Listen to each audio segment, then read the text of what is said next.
Pagbasa mula sa aklat ni Propeta Habakuk. O Yahweh, kayo ay Diyos na walang hanggan. Kayo ang aking Diyos, banal at magpakailanman. O Yahweh, aking Diyos at tanggulan, pinili ninyo ang mga taga-Babilonya at sila'y inyong pinalakas. O batong matibay, inilagay mo sila upang kami pahirapan, upang kami parusahan. Ngunit paano ninyo natitiis ang mga taksil at masasamang taong ito? Napakabanal ng inyong paningin upang masdan ang kasamaan. Hindi ninyo matitiis ang mga taong gumagawa ng mali. Bakit hindi kayo kumikibo, gayong pinupuksa nila ang mga taong higit na mabuti kaysa kanila? Itinuturing mo ang mga tao na gaya ng mga isda o gaya ng mga kulisap na walang mangunguna sa kanila. Binibingwit sila ng mga taga-Babilonya na wari isda. Itinataboy nila ang mga ito sa mga lambat at pagkatapos ay nagsisigawan sa galak. Kaya't sinasamba pa nila ang kanilang mga lambat at nag-aalay ng mga handog, sapagkat ito ang nagbibigay sa kanila ng karangyaan. Patuloy ba nilang gagamitin ang kanilang tabak at walang awang pupuksain ang mga bansa?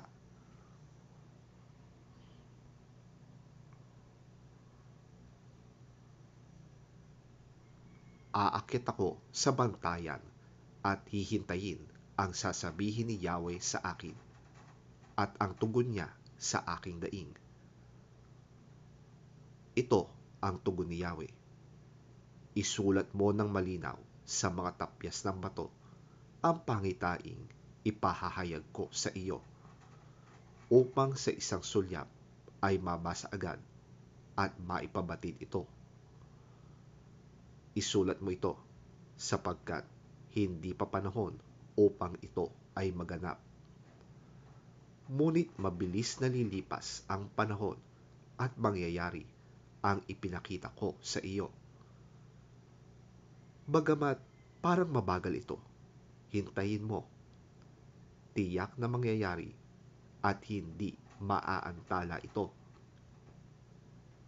Ito ang mensahe.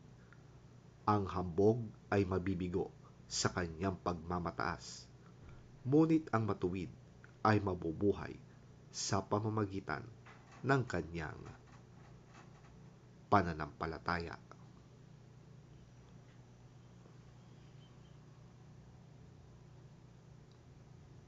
Ang salita ng Diyos. Salamat sa Diyos. Ang mabuting balita ng Panginoon ayon kay San Mateo. Papuri sa iyo, Panginoon. Nang sila'y makabalik, napakaraming tao ang kanilang nadatnan. Lumapit kay Jesus ang isang lalaki at lubhod ito sa harap niya at nagsabi, "Ginoo, maawa po kayo sa anak ko. Siya po'y may epilepsya at lubhang nahihirapan kapag sinusumpong.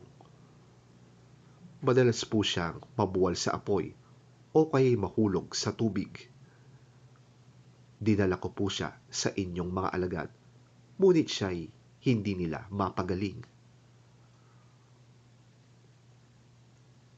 Sumagot si Jesus, "Lahing napakasama at walang pananampalataya. Hanggang kailan ako dapat manatiling kasama ninyo? Hanggang kailan ko kayo pagtitiisan?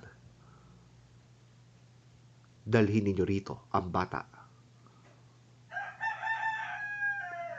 Inutusan ni Jesus ang demonyo na lumabas sa bata at ang bata'y gumaling agad.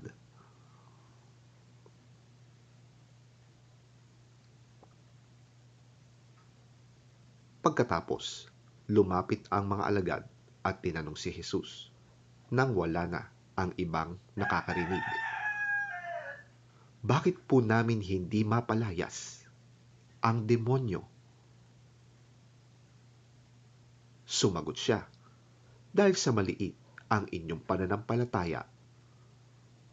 Tandaan ninyo, kung kayo'y may pananampalataya sa Diyos na sinlaki ng buto ng mustasa, maaari ninyo sabihin sa bundok na ito, lumipat ka roon, at ito'y lilipat nga.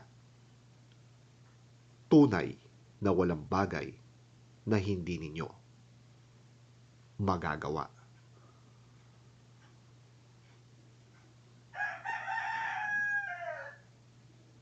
Ang mabuting balita ng ating Panginoon. Pinupuri ka namin, Panginoong Hesukristo.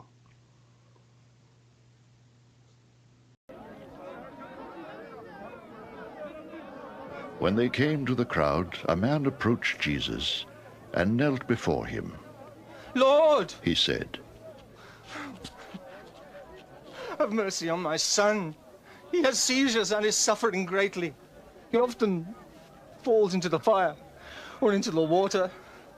I brought him to your disciples, but they could not heal him.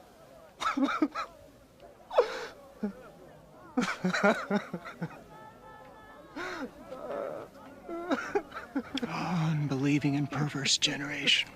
Jesus replied,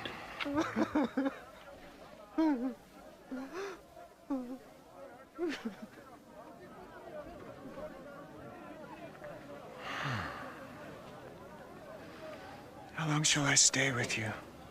How long shall I put up with you? Bring the boy here to me.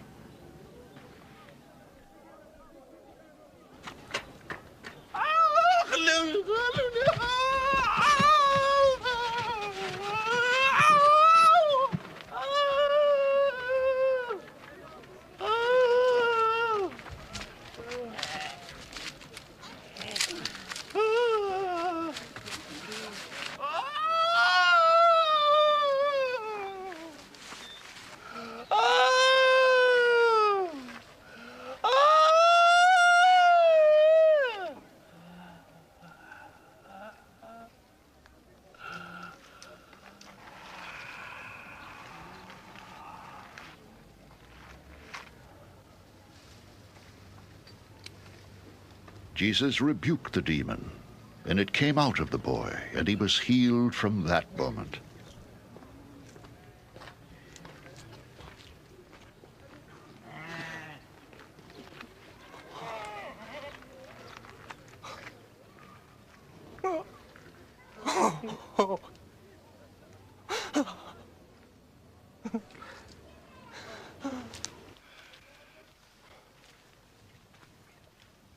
Then the disciples came to Jesus in private and asked. Why couldn't we drive it out? He replied, Because you have so little faith.